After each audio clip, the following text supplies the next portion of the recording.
नमस्कार, स्वस्थ जीवन कार्यक्रममा तपाईलाई स्वागत छ। नेपाल सरकार स्वास्थ्य तथा जनसङ्ख्या मन्त्रालय, राष्ट्रिय स्वास्थ्य शिक्षा, सूचना तथा सञ्चार केन्द्र र नेपाल टेलिभिजन बीच सहकार्यमा निर्माण गरिएको यो कार्यक्रम एनटिभी प्लसका साथै एनटिभी इटहरी र एनटिभी कोहलपुरबाट पनि यसै समयमा हेर्न सक्नुहुनेछ। हरेक मानिसले आफ्नो स्वस्थ जीवनको लागि अवलम्बन गर्नुपर्ने उपायहरूबारे हामीले कार्यक्रममा चर्चा गर्दै आइरहेका छौँ। गुणस्तरीय स्वास्थ्य सेवाको सुनिश्चितताले मात्रै समृद्ध नेपाल, सुखी नेपालीको राष्ट्रिय आकांक्षा पूरा हुन सक्छ। संविधानको मौलिक हकमै स्वास्थ्य सम्बन्धी हकको व्यवस्था पनि छ। स्वास्थ्य सेवालाई कसरी व्यवस्थित र प्रभावकारी बनाउन सकिन्छ भन्ने बारे सरकारको योजनाका साथै विज्ञसँगको साक्षात्कार पनि यो कार्यक्रममा प्रस्तुत हुनेछ। सुरुमा आजका विषयतर्फ लागौँ।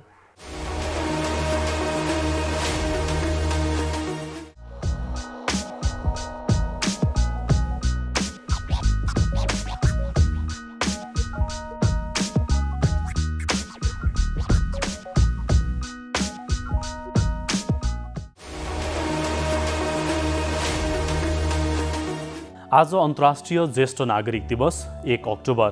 नेपालमा ज्येष्ठ नागरिक सम्बन्धी ऐन 2063 बमोजिम 60 वर्ष उमेर पूरा गरेकाहरूलाई ज्येष्ठ नागरिकका रूपमा परिभाषा गरिएको छ।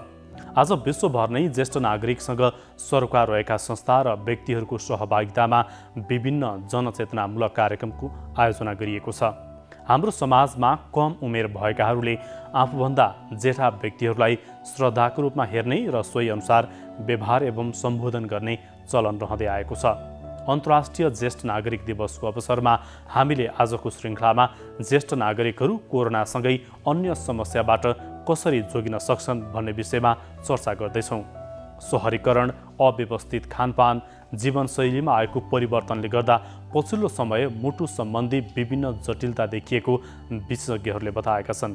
काठमाडौँको शहीद गङ्गालाल राष्ट्रिय हृदय केन्द्रले कोरोना भाइरस महामारी फैलिएको पछिल्लो 7 महिनामा मुटु रोगीहरू कुनै सेवाबाट वञ्चित हुनु नपरेको बताएको छ।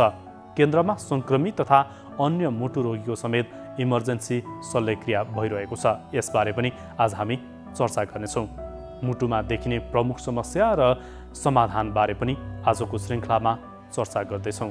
सुरुमा भने अन्तर्राष्ट्रिय ज्येष्ठ नागरिक दिवसको सन्दर्भमा ज्येष्ठ नागरिकहरू कोरोनासँगै अन्य समस्याबाट कसरी जोगिन सक्छन् भन्ने बारे विशेष रिपोर्ट। जीवनको महत्त्वपूर्ण समय आफ्नो ज्ञान, सिप, अनुभव र ऊर्जालाई समाज उपयोगी कार्यमा लगानी गरेका ज्येष्ठ नागरिकहरू राष्ट्रका धरोहर हुन्। ज्येष्ठ नागरिक ज्ञानका महत्त्वपूर्ण स्रोत पनि हुन्। नेपालको संविधान, कानुन र नीतिहरूले ज्येष्ठ नागरिकको हक अधिकारलाई संरक्षण गरेको छ। नेपालको संविधानको मौलिक हकमा ज्येष्ठ नागरिक हकको व्यवस्थालाई व्यवहारमा कार्यान्वयन गर्नुपर्ने आवश्यकता छ।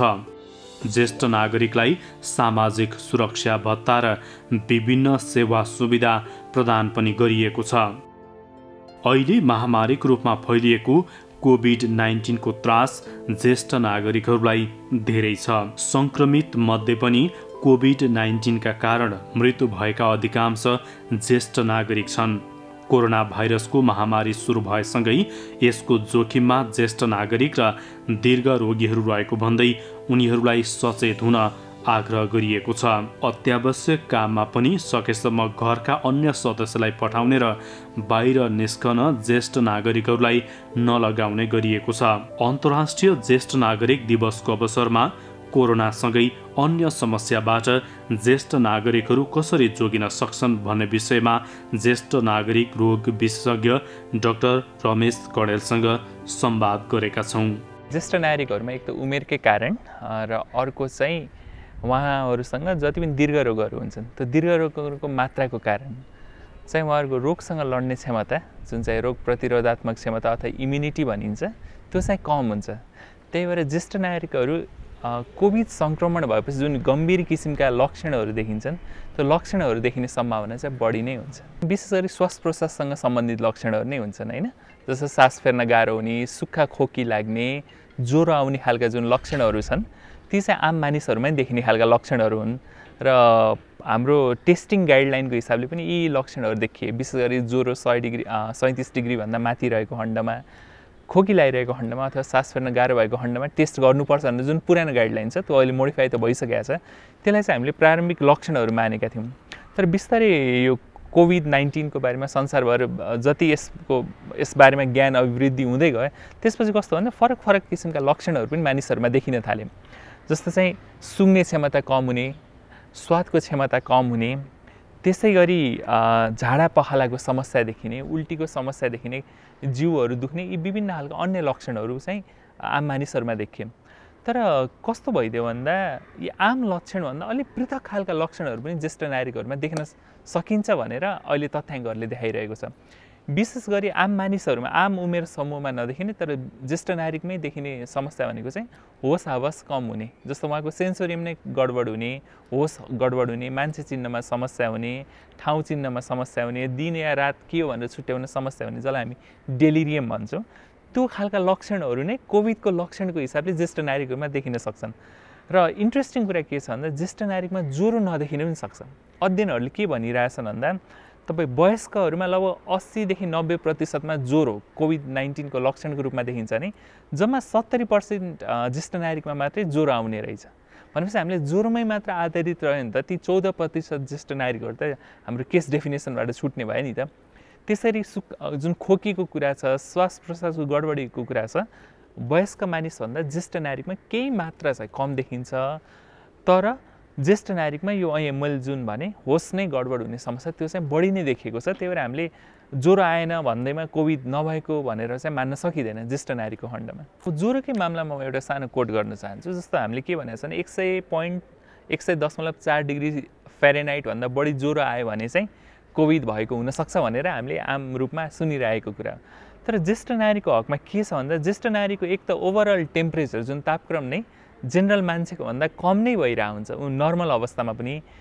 त्यही भएर हाम्रो जुन ज्येष्ठ नागरिक सम्बन्धी अन्तर्राष्ट्रिय सङ्गठनहरू छन् उहाँहरूको रेकमेन्डेसन कस्तो छ भन्दा कुनै पनि ज्येष्ठ नागरिकमा 79 डिग्री फ्यारेनहाइट तापक्रम रहिरहेको छ अथवा उहाँको मानव पहिलाको टेम्परेचरभन्दा 2 डिग्री फ्यारेनहाइट टेम्परेचर बढी आइरहेको छ। मानव पहिला ज्येष्ठ नागरिकको तपाईँले तापक्रम लिँदा जम्मा 97 डिग्री फ्यारेनहाइट थियो र अहिले केही दिनदेखि उहाँलाई 79 डिग्री फ्यारेनहाइट भइरहेको थियो। त्यो पनि उहाँहरूको केसमा ज्वरो मानिन्छ। त्यही भएर कतिलाई ज्वरो मान्ने भन्ने कुरा पनि ज्येष्ठ नागरिकको हकमा फरक हुन्छ, जुन चाहिँ आम मानिसहरूलाई यो कुरा थाहा हुँदैन। हजुर, यो कोरोनाको सङ्क्रमण यदि ज्येष्ठ नागरिकहरूमा भइहाल्यो भनेदेखि चाहिँ उहाँहरूमा जुन प्रकारको एउटा भनौँ न जटिलताहरू आउँछ नि त्यो चाहिँ अन्य मानिसहरूको तुलनामा अलिक बढी हुन्छ भनिन्छ।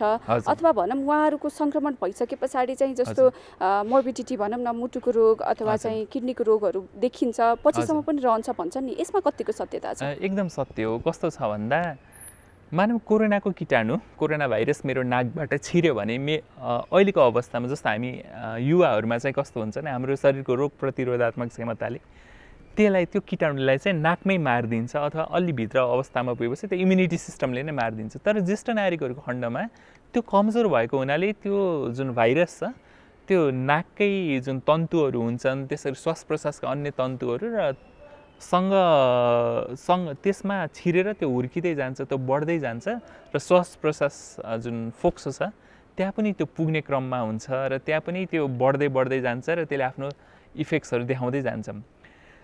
त्यो अवस्था चाहिँ ज्येष्ठ नागरिकहरूमा बढी नै हुन्छ। त्यही भएर अहिले कोरोनाले फोक्सो मात्रै होइन कि त्यो रगतका धमिनीहरू जसलाई रक्तवाहिनी नलीहरू छन्, त्यसरी मुटु भयो र अन्य मांसपेशीहरूलाई पनि धेरै नै असर गरेको पाइयो। र त्यसको डाइरेक्ट किन यो भन्दा चाहिँ उहाँहरूको रोगसँग लड्ने क्षमता कम भएको भन्नुको अर्थ चाहिँ शरीरले कोरोना भाइरसको जुन कीटाणु छ त्यसलाई मार्न नसकेको कारणले। अध्ययनहरूले कस्तो देखाएको छ भन्दा जसलाई मानव कोरोना भाइरसको कारण कोभिड-19 को कारणले निमोनिया भयो र उहाँहरू सन्चो भएर फर्किसकेपछि पनि त्यो जुन फोक्सोमा भएको ड्यामेज छ त्यो चाहिँ अलि दीर्घकालीन प्रकृतिको हुन्छ, पर्मानेन्ट टाइपको हुन्छ भनेर चाहिँ अध्ययनहरूले देखाइरहेको छ।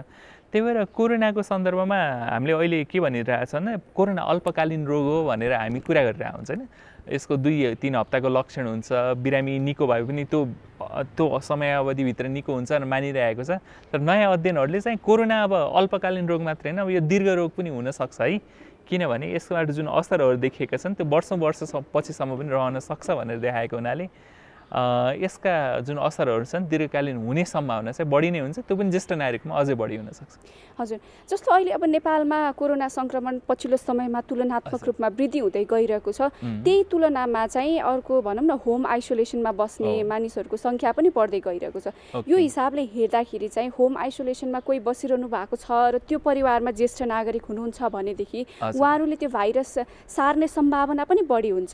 यसलाई चाहिँ तपाईँ ज्येष्ठ नागरिक चिकित्सक भएको हिसाबले कसरी अध्ययन गरिरहनु भएको छ, कसरी हेरिरहनु भएको छ? एक त यो होम आइसोलेसन सम्बन्धमा मेरो अलि फरक अवधारणा छ। हामीले सुरुमा के गर्यो भन्दा जब हामीसँग सीमित मात्रामा बिरामीहरू थियौँ, बिरामी भन्दा पनि कोरोना सङ्क्रमितहरू छन्, हामीले सबैलाई अस्पतालमा भर्ना गर्ने गऱ्यौँ।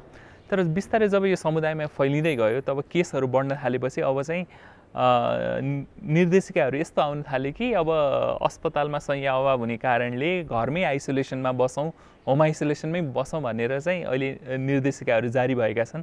तर एज अ ज्येष्ठ नागरिक रोग विषय मेरो अलिक फरक छ भनाइ। कस्तो छ भन्दा विशेष यो 65 वर्षभन्दा माथिका ज्येष्ठ नागरिक र अन्य उमेर समूहका पनि दीर्घरोग भएका नागरिकहरूलाई चाहिँ होम आइसोलेसनमा राख्नै हुँदैन। उहाँहरूलाई सकेसम्म छिटोभन्दा छिटो संस्थागत आइसोलेसनमै राख्नुपर्ने हुन्छ। किन भन्दा कम उमेर समूहमा यो सङ्क्रमण भएपछि त्यो कोभिड-19 रोगमा बदलिने सम्भावना चाहिँ अत्यन्त न्यून हुन्छ भने ज्येष्ठ नागरिक र दीर्घरोग भएका मानिसहरूमा एकदम बढी हुन्छ। त्यही भएर उनीहरूमा कोरोना इन्फेक्सन भएको केही छोटो अवधिभित्रै जटिल किसिमका लक्षणहरू देखिन सक्छन्। जटिल किसिमका जुन कोभिड-19ले जस्तो मुटुलाई असर गर्ने भयो, फोक्सोलाई असर गर्ने भयो, त्यसै गरी शरीरमा रगत जम्ने प्रक्रिया जसलाई हामी थ्रोम्बोइम्बोलिजम भन्छ त्यो हुने प्रक्रिया चाहिँ बढी नै भएको हुनाले मेरो त सुझाव के छ सरकारवाला निकायहरूलाई भने ज्येष्ठ नागरिक र दीर्घरोग भएकाहरूलाई चाहिँ होम आइसोलेसन होइन, उहाँहरूलाई संस्थागत आइसोलेसनमै राखेर उहाँहरूको निरन्तर स्वास्थ्य कर्मीको निगरानीमा उपचार चाहिँ गर्नै पर्ने हुन्छ। सुरुमा हामीले यो बुझ्नुपर्ने हुन्छ कि कस्तो घरको संरचना कस्तो भयो भने मात्रै होम आइसोलेसन गर्न सहज हुन्छ त भन्ने कुरा हो। अहिले धेरैजसो जो आफ्नै घर हुन्न, एउटा सीमित कोठामा बसिरहनु भएको छ, भाडामा लिएर बसिरहनु भएको छ, उहाँहरूमा होम आइसोलेसनको कुरा चाहिँ हास्यास्पद नै हुन्छ। किनभने तपाईँ होम आइसोलेसनमा बस्नलाई त्यो सङ्क्रमित बिरामीलाई एउटा छुट्टै कोठा हुनुपर्छ, उसको लागि एट्याच टोयलेट बाथरुम छुट्टै नै हुनुपर्छ र उहाँले आफ्नो जति पनि एक्टिभिटी गर्नुहुन्छ त्यो कोठाभित्रै सीमित हुनुपर्छ। तर हामीले हाम्रै घर सम्झ्यौँ अथवा हाम्रै छिमेकी सम्झौँ, हाम्रै अरू साथीहरू सम्झौँ कि सबै त्यो अवस्थामा बस्न सम्भव छ त? अवश्य पनि छैन। अनि जति पनि डेरामा बसिरहनु भएको छ उहाँहरूलाई त त्यो सम्भवै हुँदैन। त्यही भएर होम आइसोलेसन यदि आफ्नै घर छ, घरको स्पेस ठुलो छ, कोठाहरू ठुलो छन्, त्यहाँ राम्रोसँगको भेन्टिलेसन छ, एट्याच टोयलेट बाथरुम छ भने मात्रै उहाँहरूलाई होम आइसोलेसनमा बस्नुपर्ने हुन्छ। र कोही त्यो बस्न सक्ने अवस्था छ भने दुई तीनवटा कुरामा एकदम ध्यान दिनुपर्छ। विशेष कोही युवा सङ्क्रमित हुनुहुन्छ र उहाँ होम आइसोलेसनमा हुनुहुन्छ भने उहाँहरूले ज्येष्ठ नागरिकलाई नसरोस् भन्नको लागि जति पनि जनस्वास्थ्यका मापदण्डहरू छन् हामीले 3वटा कुरा गरिरहेका छौँ होइन। SMS भनिन्छ। एस भनेको सोसल डिस्टेन्सिङ, जसलाई म सोसल डिस्टेन्सिङ भन्दा पनि फिजिकल डिस्टेन्सिङ भन्छु। कमसेकम त्यो ज्येष्ठ नागरिकसँग 2 मिटरको दूरी चाहिँ हरेक बखत उहाँहरूले कायम गर्नु पर्यो।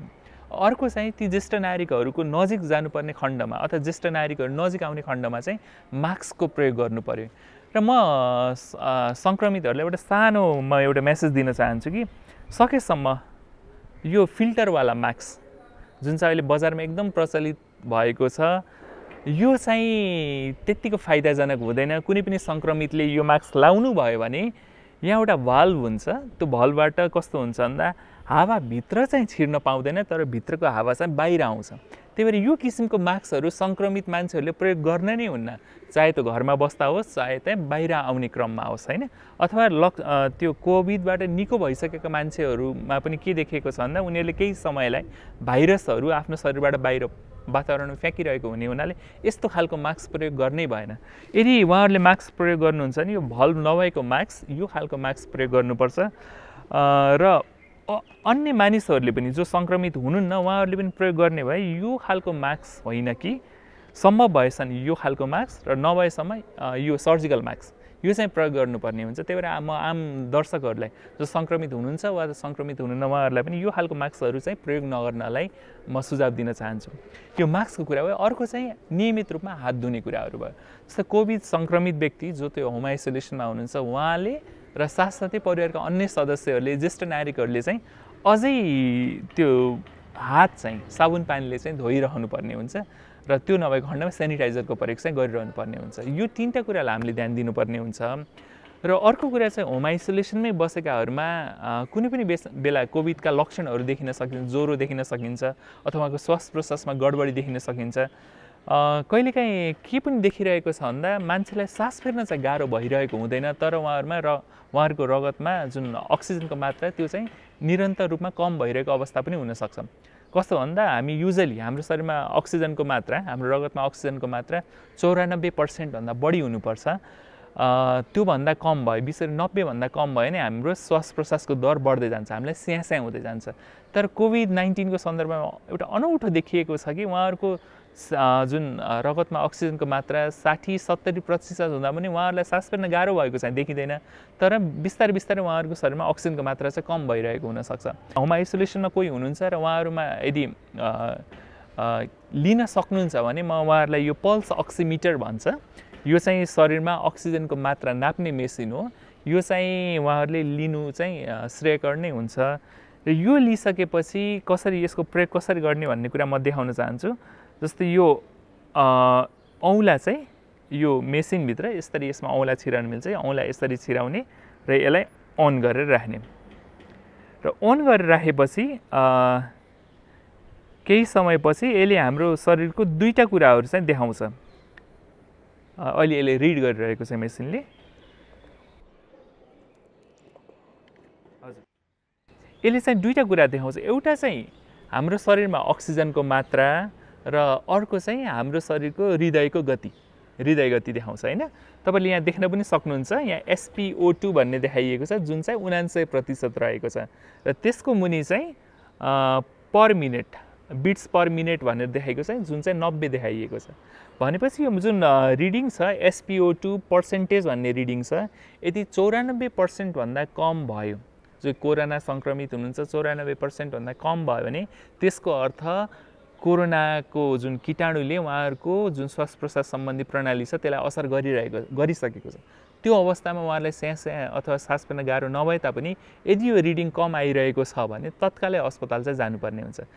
हामीले यसरी बुझ्छौँ कि यदि यो 94% भन्दा कम आइसकेको छ भने उहाँहरूमा जुन कोभिड-19 को मोडरेट किसिमको लक्षण चाहिँ देखिसकेको छ र यो तुरुन्तै अस्पतालमा भर्ना हुनुपर्ने हुन्छ। त्यही भएर यो कुराहरूमा चाहिँ ध्यान दिन सक्यो भने हामीले हुने सम्भावित दुर्घटनाहरूबाट चाहिँ हाम्रा सङ्क्रमितहरूलाई बचाउन सकिन्छ। हजुर, जस्तो अब ज्येष्ठ नागरिकको कुरा गर्दाखेरि चाहिँ उहाँहरूलाई यसै पनि हैन उमेर बढ्दै जाँदाखेरि कुनै न कुनै प्रकारको समस्या भइराखेको हुनसक्छ। उहाँहरूलाई अथवा भनौँ न कुनै आकस्मिक खालको समस्या भयो भनेदेखि के गर्ने भन्ने खालका कुराहरू पनि हुन सक्छन्। त्यसैले अब ज्येष्ठ नागरिकहरूमा चाहिँ परिवारले पनि ध्यान दिनुपर्ने कुरा अथवा ज्येष्ठ नागरिक आफैले पनि ध्यान दिनुपर्ने कुरा, त्यो इमर्जेन्सी कन्डिसन्सहरू चाहिँ के छन् र नन इमर्जेन्सी कन्डिसन्सहरू चाहिँ के हुन् त्यसको बारेमा पनि भनिदिनुहोस्। यसमा दुईटा कुराहरू छन्। एक त कोरोना सङ्क्रमणको कारणले पनि केही लक्षणहरू देखिन्छन् जुन चाहिँ एकदम इमर्जेन्सी किसिमका हुन्छन्, जसमा चाहिँ ज्येष्ठ नागरिकलाई तुरुन्तै अस्पताल अथवा स्वास्थ्य कर्मीको निगरानीमा राख्नुपर्ने हुन्छ। एउटा सास फेर्न गाह्रो भयो, अचानक सास फेर्न गाह्रो भयो भने एउटा कोभिडकै जटिलताको रूपमा यो रगत जम्ने र जस्तो खुट्टामा जमेको रगत अथवा शरीरको अन्य ठाउँमा जमेको रगत चाहिँ तत्काल फोक्सोमा गएर सास प्रश्वासमा गडबडी देखिन्छ, जसलाई हामी चाहिँ पल्मनरी थ्रोम्बोएम्बोलिजम भन्छौँ। त्यो पनि एकदम इमर्जेन्सी कन्डिसन नै हो। यसमा तत्कालै बिरामीलाई ज्येष्ठ नागरिक अथवा कम उमेर समूहका मान्छेलाई पनि तुरुन्तै अस्पताल लानुपर्छ। अर्को चाहिँ कोभिड सङ्क्रमणको कारणले मुटुमा पनि असर हुन्छ भनेर हामीले अहिले देखिरहेका छौँ। त्यही भएर अचानक मुटु दुख्न थाल्यो अथवा यो छातीको बिच भागमा एकदम गाह्रो हुन थाल्यो, गरुङ्गो हुन थाल्यो, चिटचिट पसिनाहरू आउन थाल्यो, एकदम मन आत्तिए जस्तो हुन थाल्यो, हृदयको गति एकदम तेज, धड्कन एकदम बढ्न थाल्यो भने तत्कालै अवस्थामा अस्पताल जानुपर्ने हुन्छ। किनभने त्यो हृदयघात कोभिड-19 को कारणले हृदयघात भएको हुनसक्छ।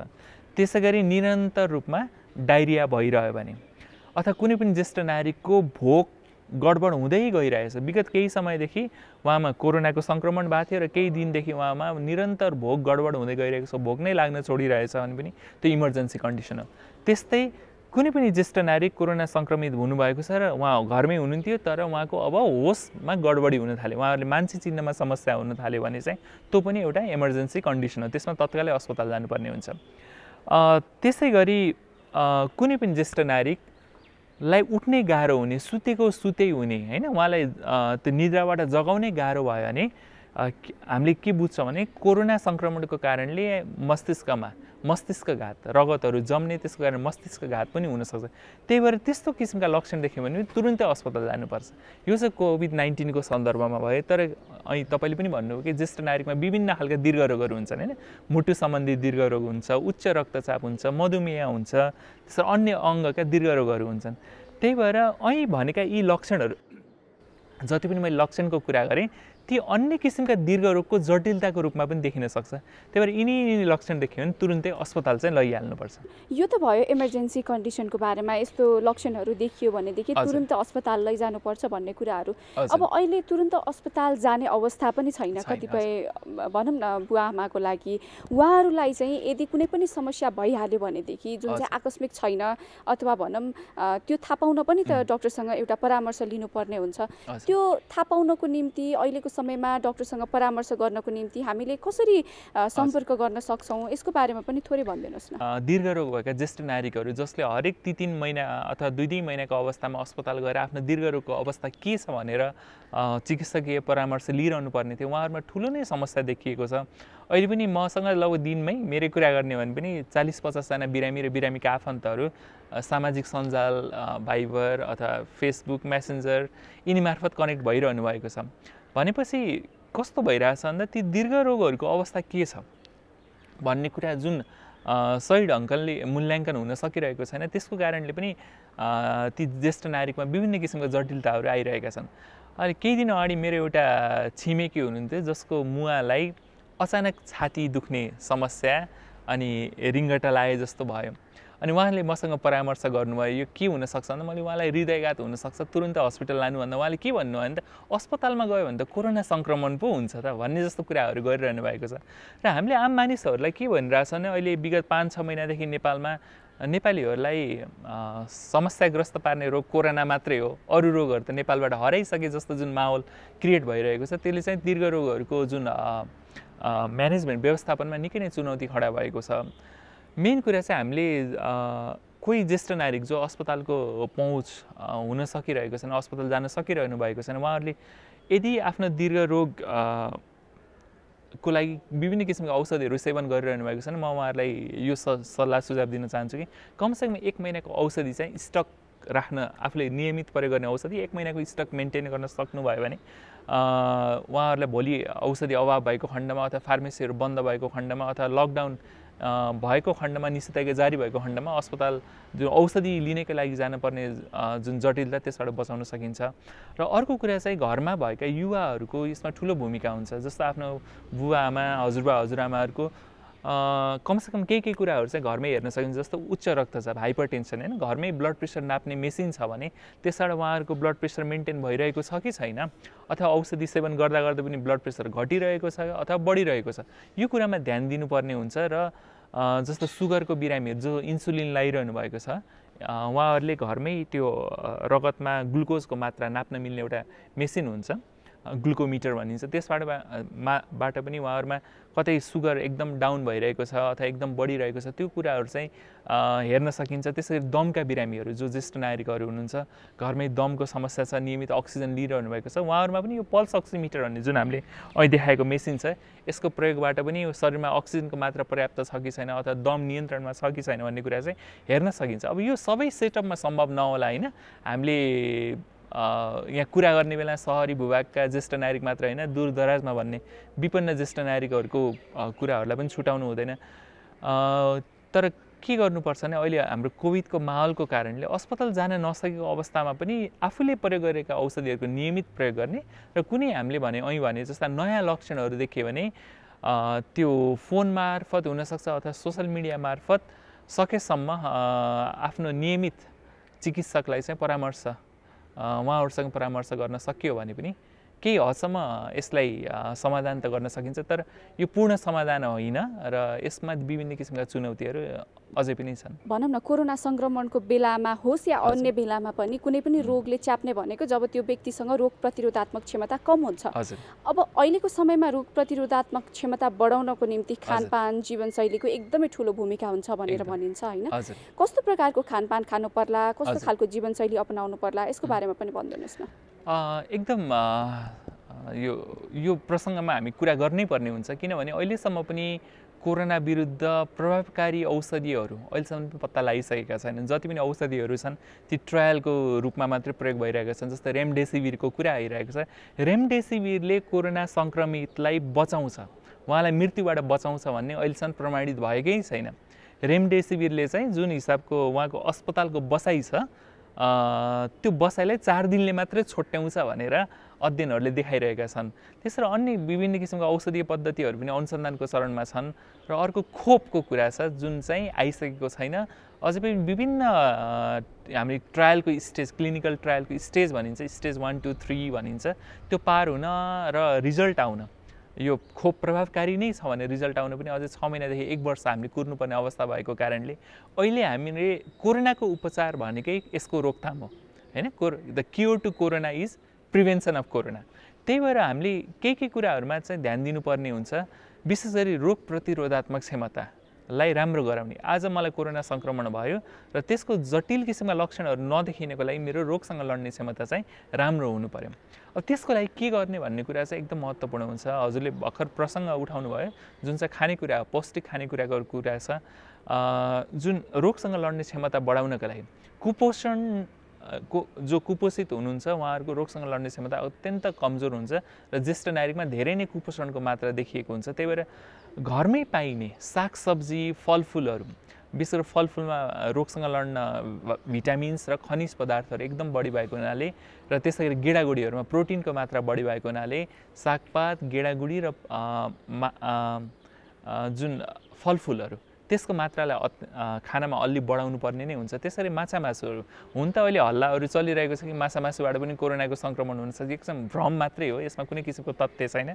माछा मासु अन्डाहरूलाई राम्रोसँग पकाउनु भयो भने त्यो कोरोना यदि कीटाणुहरू छन् भने, ती भाइरसहरू छन् भने पनि ती मरि नै हाल्छन् र त्यो खानालाई स्वस्थ गर्ने हुन्छ। त्यसको मात्रालाई बढाउनु पर्यो। अर्को चाहिँ कस्तो छ भन्दा नियमित शारीरिक अभ्यास, कमसेकम 30 मिनट घरभित्रै अथवा घरको परिसरमा होइन, आँगनहरू हुनसक्छ, त्यसमा चाहिँ कमसेकम 30 मिनट साधारण किसिमका जुन फिजिकल एक्सर्साइजहरू, कसरतहरू हुनसक्छ, योग हुनसक्छ, व्यायामहरू हुनसक्छ, त्यो गर्न सक्यो भने पनि अध्ययनहरूले के देखाएका छन् भन्दा नियमित शारीरिक अभ्यासले रोगसँग लड्ने क्षमतालाई बढाउँछ।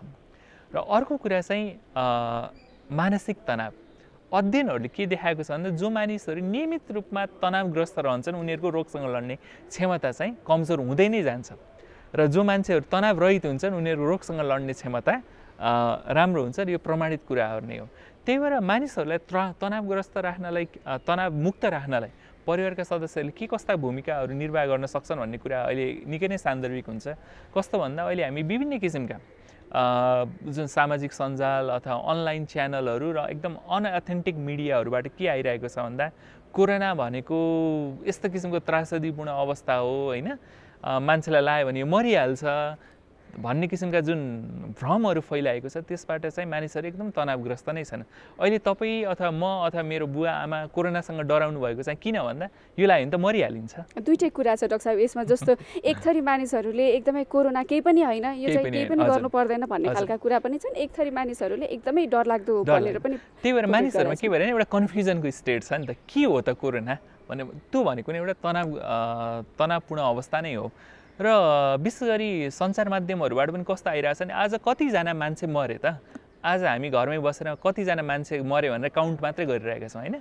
नेपालमै बसेर अथवा म कुनै ठाउँमा बसिरहेको छु भने अमेरिकामा कतिजना मान्छे मऱ्यो भन्ने कुरा मेरो लागि कुनै हिसाबले सान्दर्भिक हुँदैन, अथवा युरोपमा कति मान्छे मऱ्यो अथवा युरोपमा कोरोना फेरि फर्कियो भन्ने कुरा परिवारमा बसेको एउटा ज्येष्ठ नागरिकलाई त्यो त्यति महत्त्वपूर्ण हुँदैन। तर हामीले हाम्रो मिडियाहरू मार्फत के पस्किरहेछ भने यो मृत्युको तथ्याङ्क मात्र पस्किरहेका छौँ। कोरोनाबाट हुने मृत्युदर भनेको 1% हो भनेपछि 100जना कोरोना सङ्क्रमित भयो भने 79जना फर्केर घर फर्केर जानुहुन्छ भने हाम्रो मिडियाबाट पनि कमसेकम यतिजना निको हुनुभयो, कोरोना सङ्क्रमित निको हुनुभयो, घर जानुभयो भनेर त्यो चाहिँ हामीले मुख्य समाचारमा राख्न सक्यो भने जुन हिसाबको तनाव छ त्यो तनावलाई हामीले समुदायमा कम गर्न सकिन्छ। र परिवारका सदस्यहरूले पनि कुन मिडियालाई फलो गर्ने, कुन अनलाइन उसलाई सोसल प्लेटफर्मलाई फलो गर्ने भन्ने कुरा चाहिँ छलफल नै गर्नुपर्ने हुन्छ। र हामीले कुन न्युजहरू सेयर गर्ने, कुन न्युजहरू हेर्ने होइन त्यो कुरालाई केलाउन सक्यो भने र हरेक दिन हरेक बखत चाहिँ फेसबुक खोलेर अथवा मिडियाहरू खोलेर चाहिँ कतिजना आज कोरोनाका सङ्क्रमित भए, कतिजना मऱ्यो भन्ने कुरामा मात्रै ध्यान दिनु भएन। हामीले अरू पनि कुराहरू हुन सक्छन् होइन, हाम्रो बौद्धिकतालाई अभिवृद्धि गर्ने खालका कुराहरू पनि हुन सक्छन्। त्यसमा ध्यान दिन सक्यो भने एक हिसाबले हामी जुन तनावपूर्ण अवस्था छ त्यसबाट केही हिसाबले पनि पार लाउन सकिन्छ र तनाव रहित अवस्था रह्यो भने हाम्रो रोगसँग लड्ने क्षमता पनि राम्रो हुँदै जान्छ। अर्को कुरा चाहिँ अध्ययनहरूले के पनि देखाएका छन् भन्दा विशेष गरी ज्येष्ठ नागरिकको सन्दर्भमा जसको शरीरमा भिटामिन डी को मात्रा कम हुन्छ उहाँहरूमा पनि सङ्क्रमण भएर गम्भीर किसिमका लक्षणहरू देखिने सम्भावना बढी हुन्छ। अब भिटामिन डी को मात्रा कसरी बढाउने भन्ने कुरा चाहिँ एकदम सहज नै छ।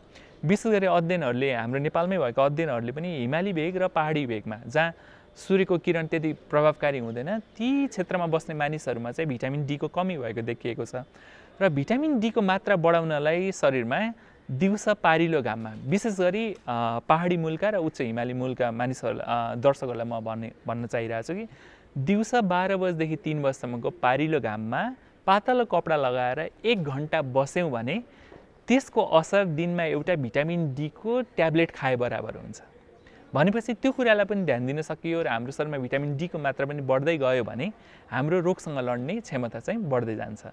र त्यसै गरी અહીં 2-3वटा कुराहरू भए जुन चाहिँ फिजिकल डिस्टेन्सिङ, मास्क र सेनिटाइजर अथवा साबुनको प्रयोग त्यो गरेर पनि हामीले कोरोनासँगको जुन लडाइँ छ त्यसलाई केही हिसाबले हामीले जित्न पनि सकिन्छ।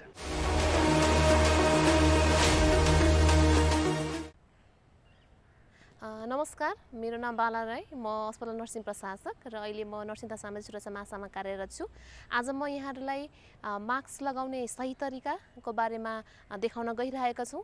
हामीसँग मास्क बजारमा धेरै किसिमका उपलब्ध छन्, जस्तै मेडिकल मास्क भयो, कपडाको मास्क भयो, N95, K95 विभिन्न प्रकारका र N95 मा पनि फिल्टर भएका नभएका पनि हामीले मास्कहरू बजारमा उपलब्ध देख्छौँ।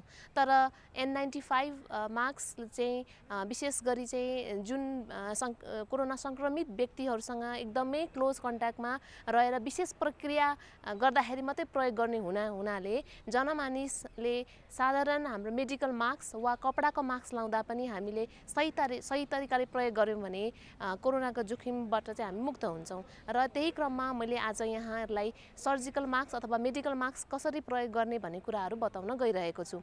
र सर्वप्रथम जहिले पनि हामीले मास्क लगाउनुभन्दा अगाडि हातलाई धुनुपर्छ र सकेसम्म यदि हामीसँग उपलब्ध छ भने हामीले हातलाई साबुन पानीले मिची कम्तीमा पनि 20 देखि 40 सेकेन्डसम्ममा हामीले धुनुपर्ने हुन्छ। तर यदि हामीसँग हात धुने वातावरण छैन, अनुकूल नभएको अवस्थामा हामीले सेनिटाइजर प्रयोग गरेर पनि हातलाई सेनिटाइज गर्न चाहिँ सक्छौँ। अब म सेनिटाइज गरेर मास्क लगाउन चाहिँ सुरु गर्दैछु। हामीसँग यहाँ सेनिटाइजर छ र अब यो सेनिटाइजरलाई हामीले साधारणतया चाहिँ यसरी हातले थिचेर लिनुभन्दा पनि हामीले आफ्नो कुइनाबाट यसरी थिचेर लिँदाखेरि अझै सङ्क्रमणको जोखिमलाई चाहिँ कम हुन्छ र यो सेनिटाइजर हामीले पर्याप्त मात्रामा पुग्ने गरी लिनुपर्ने हुन्छ। र पहिले सुरुमा हामीले हात धुँदा होस् अथवा सेनिटाइजर प्रयोग गर्दा होस् WHO को मापदण्ड नेपाल सरकारको मापदण्ड अनुसार नै हामीले 6वटा स्टेप्सहरू छन् त्यसलाई चाहिँ पुरा गर्नुपर्ने हुनेछ, जसले गर्दाखेरि हाम्रो हातको भाग कुनै पनि भाग चाहिँ छुट्दैन र यसरी हामीले हत्केलालाई यसरी माड्ने र यो माडे पछाडि हातको पछाडिको भागलाई पनि यसरी हामीले माड्नुपर्ने हुन्छ र एउटा हातको माडिसके पछाडि फेरि यो हातको माथि पनि हामीले चाहिँ यसरी माड्नुपर्ने हुन्छ र यो स्टेप पछाडि हामीले यो दुईटा हातलाई यसरी इन्टरलक गरेर पनि कम्तीमा 5 सेकेन्डसम्म हामीले यसरी माड्नुपर्ने हुन्छ र यो स्टेप सके पछाडि अब हामीले यो हातको टुप्पोको भागलाई भित्र भागमा लगेर यसरी फेरि यसलाई माड्नुपर्ने हुन्छ र यो हातको सकेपछि फेरि फेरि यसरी अर्को हातले हामीले यसरी माड्नुपर्ने हुन्छ। र विशेष गरी हाम्रो यो औँलाको भाग चाहिँ बुढी औँलाको भाग बढी मात्रामा छुट्ने भएकोले गर्दा यो बुढी औँलाको भागलाई पनि हामीले यसरी मजाले सेनिटाइजर प्रयोग लगाएर माड्नुपर्ने हुन्छ। त्यसै गरी अर्को हातको पनि बुढी औँलामा मजाले हामीले यसरी सेनिटाइजर लगाएर माड्नुपर्ने हुन्छ। र अन्तिममा जस्तो यो हाम्रो नङ पनि एकदमै छुट्छ र यो नङलाई पनि हामीले यसरी हत्केलामा राखेर यसरी माड्नुपर्ने हुन्छ।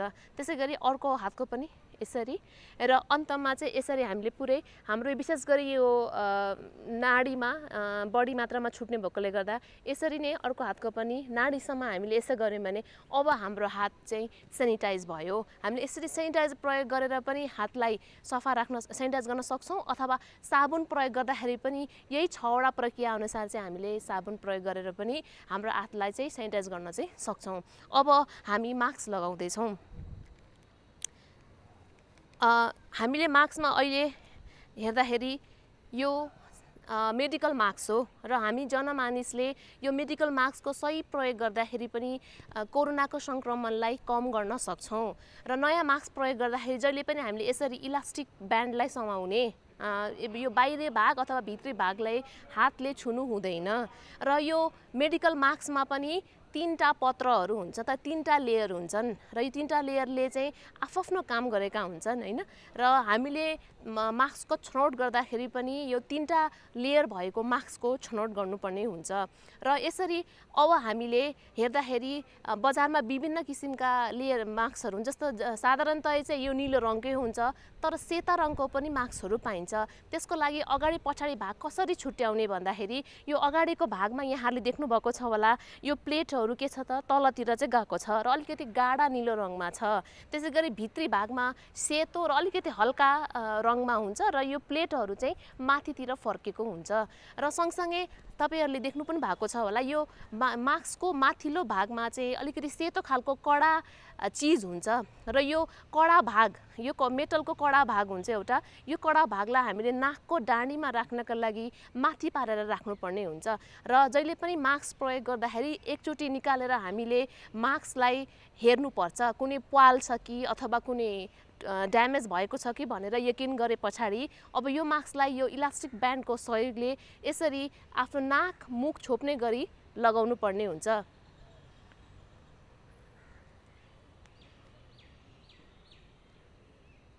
यो लगाएपछि अघि भने जस्तै यो नाकको यो जुन कडा भागको डाँडीलाई हामीले यसरी आफ्नो नाकको बनावट अनुसार चाहिँ यसलाई मिलाउनु पर्ने हुन्छ। र मिलाउँदाखेरि यसरी हामीले अनुहारमा फिट हुने गरी हाले मिलाउनु पर्छ। र त्यसपछि यो तल अब यो चिउडालाई पनि छोप्नु पर्ने भएकोले गर्दा यो नाकको डाँडीलाई समाएर यो चिउडाको भागलाई पनि यसरी हामीले तानेर यसरी मिलाउनु पर्ने हुन्छ। अब हाम्रो नाक मुख र चिउडा पूर्ण रूपले छोपियो। अब यो मास्क लगाएपछि हामीले यो बाहिरको भागलाई हातले छुनु हुँदैन। यसो छुँदाखेरि यो संक्रमण भएको हुन्छ र हाम्रो हातमा पनि फेरि संक्रमण भएर हामीले हाम्रो आँखा हात अरू ठाउँमा छुँदाखेरि संक्रमणको जोखिम चाहिँ बढ्न सक्छ। यदि हामीले यो मास्क लगाएको बेलामा हाम्रो हातले बाहिर भागमा छुयौँ भने तुरुन्तै हामीले फेरि सेनिटाइज गर्न सक्छौँ। र अब यो मास्कलाई कसरी खोल्ने भने म फेरि यहाँहरूलाई देखाउन गइरहेको छु। र मास्क खोल्नुभन्दा अगाडि पनि हामीले हातलाई त्यसै अघिको जस्तै गरेर सेनिटाइज गर्ने।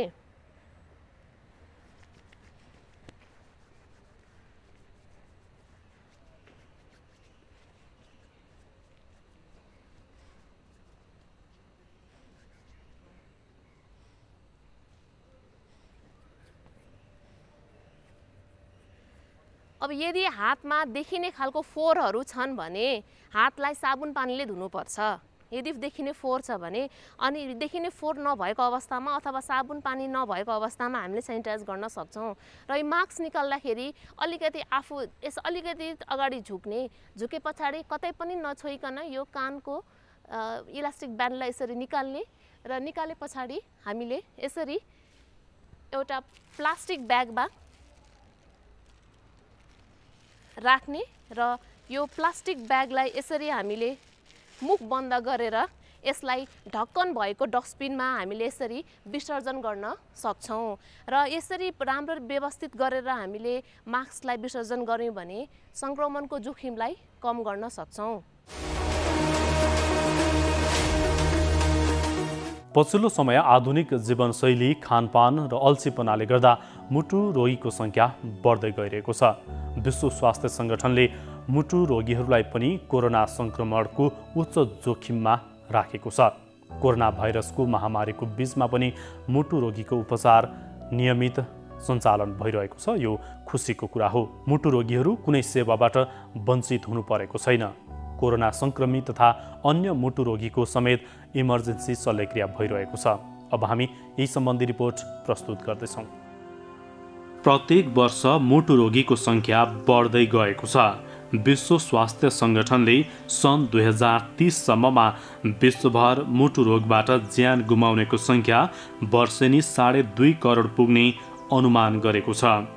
विश्व स्वास्थ्य सङ्गठनका अनुसार हरेक वर्ष 1 करोड 79 लाख मानिसको मुटु रोगका कारण मृत्यु हुने गर्छ। तीमध्ये 2/3 न्यून र मध्यम आय भएका देशका मानिस हुन्। नेपालमा अहिले 75 लाखभन्दा धेरै नागरिक कुनै न कुनै प्रकारको मुटु रोगबाट पीडित रहेको तथ्याङ्क छ। सहरी क्षेत्रमा मुटु रोगका बिरामी बढी देखिनुको मुख्य कारण जीवनशैलीमा आएको परिवर्तन हो। आधुनिक जीवनशैली, खानपान र अल्छीपनाले गर्दा मुटु रोगीको सङ्ख्या बढिरहेको छ। शारीरिक व्यायामको कमी, खानपानमा आएको परिवर्तन, अत्यधिक धूम्रपान, मद्यपान, तनावपूर्ण जीवन जस्ता कारणले मुटु रोगीको सङ्ख्या बढेको विशेषज्ञहरू बताउँछन्। अहिले कोरोना भाइरसको सङ्क्रमण बढेसँगै हरेक मानिसले यसबाट बच्न विभिन्न सावधानीहरू अपनाइरहेका छन्। विश्व स्वास्थ्य सङ्गठनले मुटुका रोगीलाई पनि कोरोनाको उच्च जोखिममा राखेको छ। तर कोरोना भाइरसको महामारीको बीचमा पनि मुटु रोगीको उपचार भने सञ्चालन भइरहेको छ। महामारीमा मुटु रोगीलाई राम्रो सेवा दिन शहीद गङ्गालाल राष्ट्रिय हृदय केन्द्रमा छुट्टै कोभिड वार्ड, क्याथ ल्याब र आइसोलेसन बनाइएको छ। मुटु रोगीहरूलाई कोरोना लाग्ने चान्सेस एकदमै धेरै हुन्छ। उनीहरूको जोखिम धेरै नै हुन्छ र उनीहरूलाई झन् त्यहीमाथि पनि कृत्रिम अवस्था यानि कि सिभियर कोभिड लाग्ने चान्सेस धेरै हुन्छ र अन्य बिरामीहरूको तुलनामा हेर्दाखेरि मुटु रोगीलाई कोरोना लागेको बिरामीको मृत्युदर अरूभन्दा धेरै बढी छ।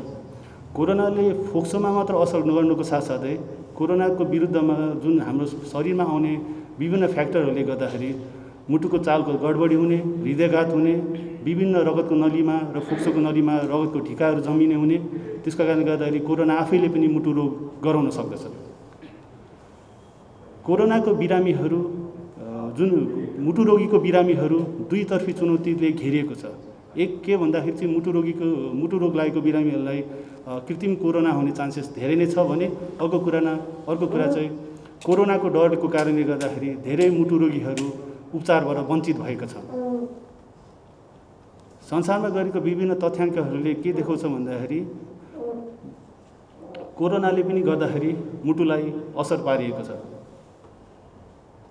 त्यसै कारणले गर्दाखेरि यो कोरोना र मुटुको सम्बन्ध गहिरो सम्बन्ध भएको कारणले गर्दाखेरि कोरोना र मुटु रोगको बारेमा जानकारी लिन र जानकारीको बारेमा हामीले पनि विभिन्न वर्ल्डभरि नै संसारभरि नै भएको स्टडीहरूको अध्ययन गर्दा हामीले पनि आफ्नो भ्यू पोइन्ट राखेको थियौँ।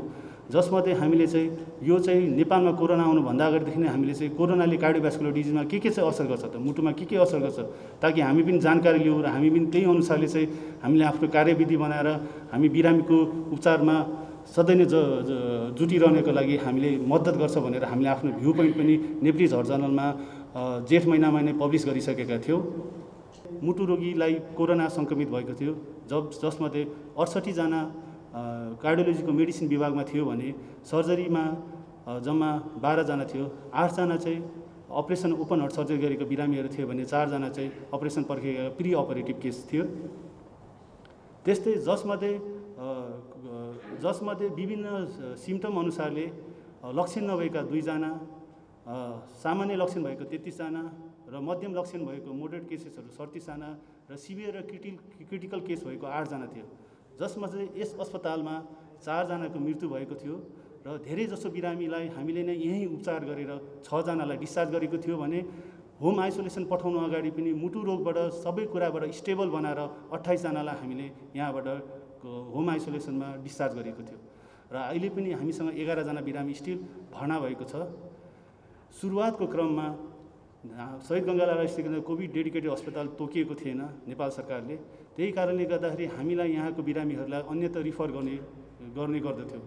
तर त्यस दौरान मुटु रोगीहरू ज्यादै नै अनस्टेबल भएको कारणले उनीहरूलाई धेरै कुराले मुटु रोगबाट स्टेबल बनाएपछि मात्र पठाउँथ्यो। त्यही कारणले धेरै जसो बिरामी 2-3 दिन यहीँ बसेर मात्र हामीले अरू कोभिड डेडिकेटेड अस्पतालमा पठाउन सफल भयो, जसमध्ये 2 जना बिरामी को मृत्यु भएको थियो। यस्तो कोरोनाको महामारीमा पनि हाम्रो यहाँका समर्पित स्वास्थ्यकर्मीहरू दिनरात खटेर हाम्रो यस संस्थामा आफ्नो सर्भिसेसहरू निरन्तर रूपमा दिइरहेको थियो। त्यही मध्ये यस इमर्जेन्सी सेवामा 6461 जनाले इमर्जेन्सी सेवा प्राप्त गरेको थियो भने जसमध्ये 1851 जना चाहिँ विभिन्न वार्डहरूमा भर्ना भएको थियो। र विश्व वर्ल्ड हार्ट फेडरेसनले हाम्रो जस्तो देशको लागि एउटा प्र्याक्टिकल रिकमेन्डेसन के बनाएको छ भन्दाखेरि चाहिँ हामीले आफ्नो रिसोर्सेस अनुसारले छुट्टै ट्रायल सिस्टम बनाउनुपर्छ। हामीले छुट्टै मोडरेट यहाँदेखि मध्यम र सिभियर सिम्टम भएको बिरामीलाई छुट्टै वार्ड र आइसियुको व्यवस्था गरिदिनुपर्छ, जुन हामीले गरेको छौँ। हामीले कुनै पनि हाम्रो मुटु रोगीहरूलाई अगाडि नै सिभियर सिम्टम्स आउँछ भनेर हामीले चेकलिस्ट बनाउनु, जुन हामीले हरेक वार्डमा गरिरहेको छौँ। र सिभियर सिम्टम्स आउने हामीले जुन अहिले पाइरहेको उपचारहरू जुन रेमडेसिभिर प्लाज्मा थेरापीहरू दिइरहेका छौँ। साथसाथै कोरोना सङ्क्रमित मुटु रोगी र अरू मुटु रोगीहरूको लागि छुट्टै क्याथ ल्याबको प्रावधान, छुट्टै वार्डको प्रावधान गर्नुपर्छ भनेर वर्ल्ड हेल्थ अर्गनाइजेसनको रिकमेन्डेसन पनि हामीले फलो गरेर सबै कुरा दिइरहेको छौँ। महामारी सुरु भएको 7 महिनामा शहीद गङ्गालाल राष्ट्रिय हृदय केन्द्रमा 80 जना मुटु रोगीमा कोरोना सङ्क्रमण देखिएको छ। यो अवधिमा 6461 जना बिरामीले आकस्मिक सेवा लिएका छन् भने 1851 जना बिरामीले अन्तरङ्ग बिरामी भर्ना सेवा लिएका छन्। अस्पतालका अनुसार यो 7 महिनामा मुटु रोगीहरू कुनै सेवाबाट वञ्चित हुनु परेन। सङ्क्रमित तथा अन्य मुटु रोगीको समेत इमर्जेन्सी शल्यक्रिया गरिएको छ। शहीद गङ्गालाल राष्ट्रिय हृदय केन्द्रले लकडाउनदेखि नै भनेको चैत 12 गतेदेखि पछाडि नै एउटा सिस्टममा बसेर काम गर्यो। हामीले इमर्जेन्सी पनि 2टा बनायौँ, आकस्मिक कक्षा पनि 2टा छ हाम्रो। कुनै कारणले एउटा आकस्मिक कक्षा बन्द गर्नु पर्यो, हामी अर्को आकस्मिक कक्षाबाट सेवा दिने तरिकाले प्लान गरेर गराएका थियौँ। हाम्रो वार्डहरूलाई पनि त्यसरी नै मोबिलाइज गरेका थियौँ। हामीले आफ्नो क्याथ ल्याब र ओटीलाई पनि त्यही हिसाबले प्रयोगमा ल्यायौँ। र शहीद गङ्गालाल राष्ट्रिय हृदय केन्द्र कस्तो केन्द्र भयो भनेदेखि नेपालभरिबाट बिरामीहरू आउने, कोरोना पोजिटिभ भएको बिरामी पनि यदि मुटुको रोग देखियो भने ती बिरामीहरूलाई हाम्रो यहीँ रिफर हुने हुनाले हाम्रो एउटा विशेष कार्ययोजना थियो। त्यो कार्ययोजनाभित्र रहेर हामीले आफूले दिने सेवाहरू सबै दियौँ। अब यसबिचमा कतिपय बिरामीहरू विभिन्न कारणले गर्दा आउन सक्नु भएन। जस्तै हाम्रो आकस्मिक कक्षको बिरामी आउने सङ्ख्या हेर्ने हो भने हामी लकडाउनभन्दा अगाडि दैनिक लगभग 60देखि 70 जना बिरामीहरू आउनुहुन्थ्यो भने अहिले यो बिचमा 30 देखि 40 को हाराहारी हुनुहुन्छ। बिरामी भर्ना हुने हाम्रोमा 200 बेडको हस्पिटल पूर्ण रूपमा फुल हुन्थ्यो भने अहिले त्यो 100+ छ। कतिपय बिरामीहरू आउन सक्नु भएको छैन, विभिन्न अपरेसनहरू हामीले गर्न सकेका छैनौँ किनभने उहाँहरू आउनु नै सक्नु हुँदैन। आए पनि विभिन्न कुराहरू म्यानेज गर्नुपर्ने हुन्छ, त्यो म्यानेज गर्न नसकेको कारणले हाम्रो सर्जरीको केसहरू अरू केसहरू पनि अलिकति कम भएर गएको हो। तर हामीले दिने शहीद गङ्गालाल राष्ट्रिय हृदय केन्द्रले मुटुका रोगीहरू गङ्गालालमा आउँदाखेरि पाउनुपर्ने सुविधामा तलमाथि नपर्ने गरी, जस्तै कतिपय अपरेसनहरू अलिक ढिलो गर्दा हुन्छ भने त्यसलाई हामीले रोकेका छौँ विभिन्न कारणले गर्दा, नभएदेखि त्यो सेवामा हामीले कम्प्रोमाइज गरेर आफ्नो सेवाहरू दिइरहेछौँ। हाम्रोमा चाहिँ 34 जना स्वास्थ्यकर्मीहरू र 24 जना चाहिँ सहीहरूमा कोरोना देखिएको थियो। त्यो एकैचोटि देखिएको थिएन, फरक समयमा गएर यो 6 महिनाको बिचमा फरक समयमा देखिएको थियो। कतिपयलाई हामीले एउटा वार्डै बनाएको थियौँ, हाम्रा आफ्ना कर्मचारीहरूलाई चाहिँ उपचार गर्नको व्यवस्था गर्नको लागि एउटा छुट्टै वार्ड बनाएको थियौँ। हामीले त्यहाँ राखेर उपचार गऱ्यौँ र कतिपय मान्छेहरू जसको सिम्पटम साधारण थियो उहाँहरूलाई चाहिँ हामीले होम आइसोलेसनमा राख्यौँ। यदि उहाँहरूलाई सक्नुहुन्छ भने होम आइसोलेसनमा बस्ने व्यवस्था गरेर उहाँहरू होम आइसोलेसनमा बस्नुभयो र जो मान्छे होम आइसोलेसनमा बस्न सक्नुहुँदैन थियो उहाँलाई हामीले व्यवस्था गरेका थियौँ। त्यहीँ ल्याएर हामीले उहाँलाई उपचार पनि गऱ्यौँ र यो बिचमा एकैचोटि सबैजना बिरामी हुनु नभएको हुनाले एकैचोटि हुनुभएको भने हामीले 100% सेवा सुरु गर्न जुन रूपमा सेवा दिइरहन्थ्यौँ त्यो रूपमा दिन गाह्रो हुन्थ्यो। तर पटक पटक 2-3जना गर्दा हुनुभएकोले हामीलाई त्यो सेवा दिनमा त्यति साह्रो अप्ठ्यारो चाहिँ परेन। तर हामीलाई साइकोलोजिकल्ली चाहिँ के अरे मानसिक रूपमा चाहिँ अब हाम्रो साथीहरू नै बिरामी भएर भर्ना हुनुभएको छ, हामीले काम गरिरहनु परेछ, त्यो चाहिँ एउटा मनोवैज्ञानिक त्रास चाहिँ हामीमा रहिरह्यो। तर हामीले दिने सेवामा चाहिँ यो कारणले गर्दा समस्या भएन। तर 1-2वटा ठाउँमा हामीलाई कहाँनिर समस्या भने एकपटक चाहिँ हाम्रो धेरैजना मान्छेहरू एक्सपोज भएको अथवा धेरैजना मान्छे कोरोना सङ्क्रमित बिरामीसँग कन्ट्याक्टमा आएको बेलामा चाहिँ हामीले केही समयको लागि हाम्रो ओपिडी सेवा बन्द गर्नु परेको थियो। किनभने ओपिडीमा काम गर्ने धेरैजना मान्छे पनि कोरोना सङ्क्रमित बिरामीको कन्ट्याक्टमा आउनुभएको हुनाले त्यो केही समयलाई हामीले ओपिडी सर्भिस बन्द गऱ्यौँ। नभएदेखि त्यसले हामीलाई ठुलो रूपमा भन्नु गर्दा पुरै जस्तै कतिपय यहाँहरूलाई थाहा छ कतिपय हस्पिटलहरू त पूर्ण रूपमा बन्द भएको त्यस्तो किसिमको सर्भिसै कम्प्रोमाइज गर्नुपर्ने हिसाबले चाहिँ हामीले कहिले पनि काम गर्नु परेन। मुटु रोगीहरूलाई कोरोना लाग्यो भने उनीहरूको मृत्युदर एकदम बेसी छ। त्यसैले हामीले अहिले पनि के भनिरहेछौँ भने विभिन्न सोसियल मिडियाहरूदेखि लिएर विभिन्न पत्र पत्रिकाहरूबाट सबै मुटु रोग विशेषज्ञले के भनिरहनु भएको छ भने त्यस्ता बिरामीहरू जसलाई चाहिँ अहिले हस्पिटल आउनुपर्ने आवश्यकता छैन त्यस्ता बिरामीहरू अहिले घरमै बस्ने हो, सामाजिक दूरी कायम गर्ने हो, कोरोना लाग्नु नदिनु अपनाउनु पर्ने सबै तरिकाहरू अपनाउने हो, उहाँले खाइरहनु भएको औषधि नियमित रूपमा सेवन गर्ने हो। अब रह्यो यदि उहाँहरूलाई समस्या आइहाल्यो भने सबभन्दा पहिले नजिकैको स्वास्थ्य संस्थामा गएर चेकअप गराउने। यदि त्यहाँ सम्भव नभयो भने मात्र रिफरल सेन्टरहरू अथवा विशेषज्ञ हस्पिटल जस्तै शहीद गङ्गालाल राष्ट्रिय हृदय केन्द्र त्यस्ता हस्पिटलमा आउने। इमर्जेन्सी छ, गाह्रो छ, साह्रो छ, सहनै नसक्ने अवस्था छ भने त्यस्तो बेलामा शहीद गङ्गालाल राष्ट्रिय हृदय केन्द्र हामीले पहिले पनि भने हो, शहीद गङ्गालाल राष्ट्रिय हृदय केन्द्र जुनसुकै अवस्थामा आएको बिरामीहरूलाई पनि मुटु रोगीहरूलाई उपचार दिन सक्षम छ। त्यो किसिमको म्यानेजमेन्ट हामीले गरेका छौँ। तर सकभर कोरोना लागिसकेपछि मृत्युदर एकदम बेसी हुने हुनाले मुटु रोगीहरूले चाहिँ सावधानीपूर्वक हस्पिटलमा आउँदा सावधानी अपनाउनुहोस्, घरमा बस्दा सावधानी अपनाउनुहोस् र हामीले कतिपय मान्छेहरूलाई चाहिँ फोनबाट पनि यो सेवा दिइरहेछौँ। हामीले एउटा स्पेसल नम्बर दिएछौँ, त्यो नम्बरमा फोन गरेर उहाँलाई लागेको समस्याहरू भन्न सक्नुहुन्छ र त्यही अनुसारको हाम्रो मुटु रोग सम्बन्धी डाक्टर साहबहरू मुटु रोग विशेषज्ञहरूले उहाँहरूलाई त्यसको सल्लाह दिनुहुन्छ। यदि कुनै किसिमले गाह्रो साह्रो पर्यो मुटु रोगीहरूलाई भने र उहाँहरूलाई शहीद गङ्गालाल राष्ट्रिय हृदय केन्द्रमा तत्कालै आउन सक्ने अवस्था रहेन भने उहाँहरूले गङ्गालालको एउटा नम्बर छ, त्यो चाहिँ गङ्गालालमा ड्युटीमा भएको मुटु रोग विशेषज्ञको नम्बर हो। त्यो नम्बर भनेको 9851230682। यो नम्बरमा फोन गरेर पनि उहाँहरूले सेवा लिन सक्नुहुन्छ। यो नम्बर 24 घन्टा उठ्छ। कहिलेकाहीँ ड्युटीमा भएको डाक्टर साहबहरू अपरेसनमा हुनुभएको छ अथवा अरू कुनै कारणले गर्दा कन्ट्याक्ट भएन भन्ने अवस्थादेखि बाहेक यो मोबाइल 24 घन्टा उपलब्ध छ। यो नम्बरमा फोन गरेर जानकारी लिन सक्नुहुन्छ।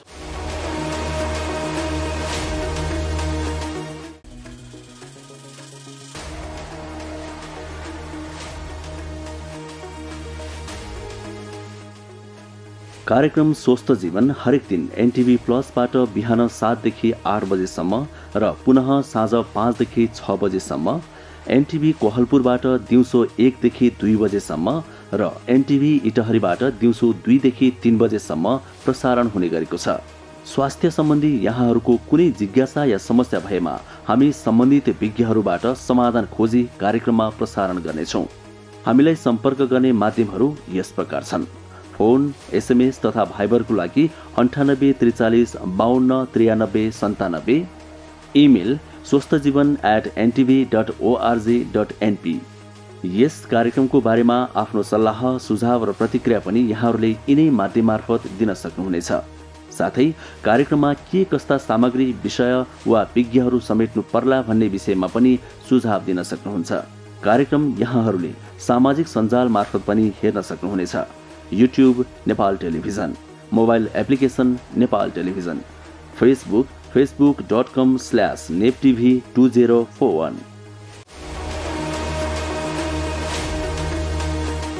अब अहिले यो कोरोना महामारीको बेलामा सबैभन्दा महत्त्वपूर्ण कुरा भनेको मास्क हो सुरक्षाको लागि। त्यसैले मास्कको बारेमा चाहिँ थाहा पाउनु एकदमै जरुरी छ।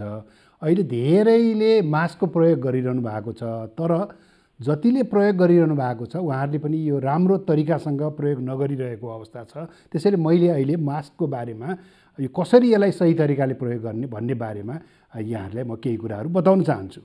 मास्क मोटामोटी रूपमा हामीले 3 प्रकारका अहिले देखिराखेका छौँ। पहिलो प्रकार भनेको यो N95 मास्क छ।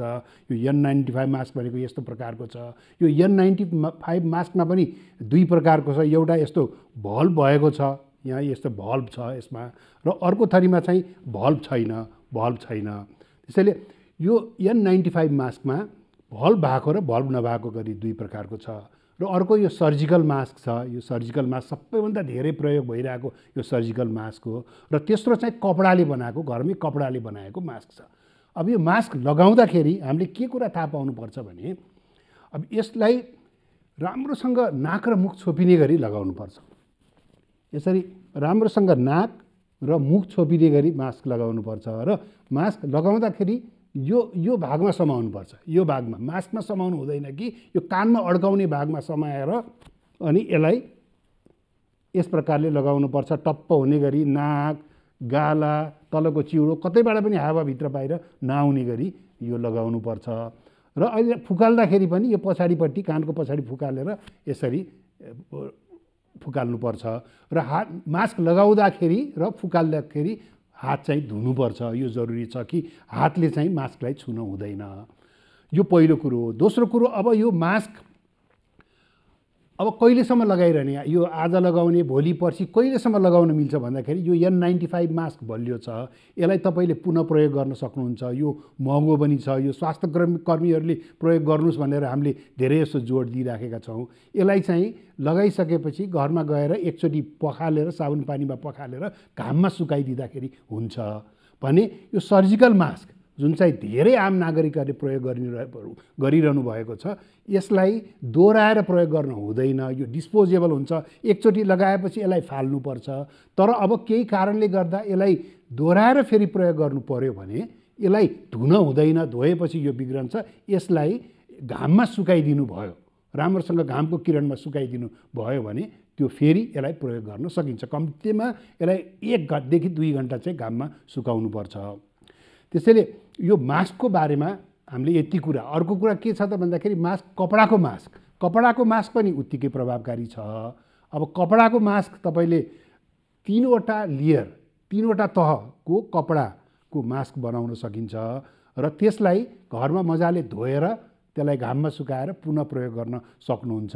त्यसैले मास्कै नलगाउनुभन्दा जस्तो प्रकारको मास्क भए पनि मास्क लगाउन उचित हुन्छ। र अहिले कोरोना भाइरसबाट बच्ने सबैभन्दा महत्त्वपूर्ण हतियार भनेको मास्क नै हो। त्यसकारणले यो मास्कलाई चाहिँ सही तरिकाले लगाउनुहोस् भन्ने मैले अनुरोध गर्न चाहन्छु। स्वास्थ्य सम्बन्धी महत्त्वपूर्ण नम्बरहरू। स्वास्थ्य सम्बन्धी कुनै पनि जानकारी र सहयोगका लागि स्वास्थ्य तथा जनसङ्ख्या मन्त्रालयका हटलाइन नम्बरहरू 1115 र 1133 वा मोबाइल नम्बर 98512 55839। एम्बुलेन्स सेवाको लागि 102 र 112। वैदेशिक रोजगारीको क्रममा स्वास्थ्यमा समस्या भएमा, अन्य सहयोग वा जानकारी आवश्यक परेमा श्रम, रोजगार तथा सामाजिक सुरक्षा मन्त्रालयको हटलाइन नम्बर 1141। शान्ति, सुरक्षा र अन्य सहयोगका लागि नेपाल प्रहरीको नम्बर 100। सशस्त्र प्रहरी बलको नम्बर 1114। रगत आवश्यक परेमा ब्लड बैंकको नम्बर 01 42 25 344। सार्वजनिक हितका लागि नेपाल टेलिभिजन। नमस्ते, म डाक्टर राजु पङ्गेनी, म छाती रोग विशेषज्ञ। म आज विभिन्न श्वास प्रश्वास रोगसँग सम्बन्धित समस्याहरू र यसमा कोरोनाले गर्दा पार्ने असरहरूको बारेमा बताउँदैछु। यो तपाईहरुमध्ये जसलाई पनि यो श्वास प्रश्वाससँग सम्बन्धित दीर्घ रोगहरू छन्, जसलाई COPD, क्रोनिक ब्रोन्काइटिस या ब्रोन्कियल आज्मा या कसैलाई चाहिँ इन्टरस्टिशियल लङ डिजिज या लङ फाइब्रोसिस या पुरानो निमोनिया या टिबीको कारणले फोक्सोमा जति पनि समस्याहरू दीर्घ समस्याहरू छन् उहाँहरूलाई यदि कोरोना इन्फेक्सन भयो भने यो दीर्घ समस्याको चाहिँ अचानक एट्याकहरू आउन सक्ने सम्भावना रहन्छ। यदि तपाईँहरूमा कुनै यस्तो खालको दीर्घ श्वास प्रश्वाससँग सम्बन्धित समस्याहरू छ भने घरमै सकेसम्म घर बाहिर ननिस्किदिनु होला, घरमै बसिदिनुहोस् र घरभित्रै पनि सकेसम्म आफूलाई फुर्तिलो राख्ने कोसिस गर्नुहोस्। विभिन्न खालको व्यायामहरू गर्न सकिन्छ, घरभित्रै पनि योगाहरू गर्न सकिन्छ। यो श्वास प्रश्वाससँग सम्बन्धित यो फिजियोथेरापी एक्सर्साइजेसहरू पनि गर्न सकिन्छ र सँगसँगै प्रोटिनयुक्त यो पोषिलो आहारहरू पनि गर्दै गर्नु होला। घरमा पनि सकेसम्म आफू बाहिर हिँड्ने आधा घन्टासम्म हिँड्नुभयो भने पनि शरीर अलि फुर्तिलो रहन्छ र केही समस्या पर्यो जस्तै सास फेर्न अचानक गाह्रो भयो, ज्वरो आयो या चाहिँ खकार बाक्लो हुन थाल्यो, खकारमा पहेँलोपना आउन थाल्यो या खकारमा रगत आउन थाल्यो, कुनै पनि लक्षणहरू देखियो भने चाहिँ नजिकैको स्वास्थ्य चौकीमा स्वास्थ्य कार्यकर्ता या डाक्टरसँग सम्पर्क राख्नु होला। र यदि केही समस्या परेर तपाईँहरूसँग कुनै डाक्टरको नम्बर छ, तपाईँलाई पहिलादेखि देखाइराख्नु भएको डाक्टर हुनुहुन्छ भने उहाँहरूलाई फोनमा सम्पर्क गरेर उहाँहरूसँग सोधेर यो विभिन्न उपायहरू चाहिँ अवलम्बन गर्नु होला। र अर्को चाहिँ यो कोरोनाबाट बच्नको लागि जति पनि हामीले कुराहरू गर्छौँ, सामाजिक दूरी कायम गर्ने, बाहिर हिँड्दाखेरि मास्कको प्रयोग गर्ने, सरसफाइमा ध्यान दिने, यी सबै कुराहरू गरिदिनु होला। यो चाहिँ तपाईँहरू आफू पनि बस्नु होला र सँगसँगै अरूलाई पनि आफ्नो सङ्क्रमण सर्न सक्छ कि भनेर त्यो पनि ख्याल गरिदिनु होला। अन्तर्राष्ट्रिय ज्येष्ठ नागरिक दिवसको सन्दर्भमा ज्येष्ठ नागरिकहरू कोरोनासँगै अन्य समस्याबाट कसरी जोगिन सक्छन् भन्ने विषयमा विशेष सामग्री आज हामीले प्रस्तुत गर्यौं। शहरीकरण, अव्यवस्थित खानपान, जीवनशैलीमा आएको परिवर्तनले गर्दा पछिल्लो समय मुटु सम्बन्धी समस्या पनि निकै बढेको छ। कोरोना महामारीमा मुटु रोगीको उपचार कसरी भइरहेको छ यसबारे पनि चर्चा गर्यौं। आजको लागि स्वस्थ जीवन कार्यक्रमको समय सकिएको छ। यो कार्यक्रम नेपाल टेलिभिजनको वेबसाइट www.nepaltvonline.com का साथै नेपाल टेलिभिजनको मोबाइल एप र फेसबुक, युट्युब जस्ता सामाजिक सञ्जालमा पनि हेर्न सक्नुहुनेछ।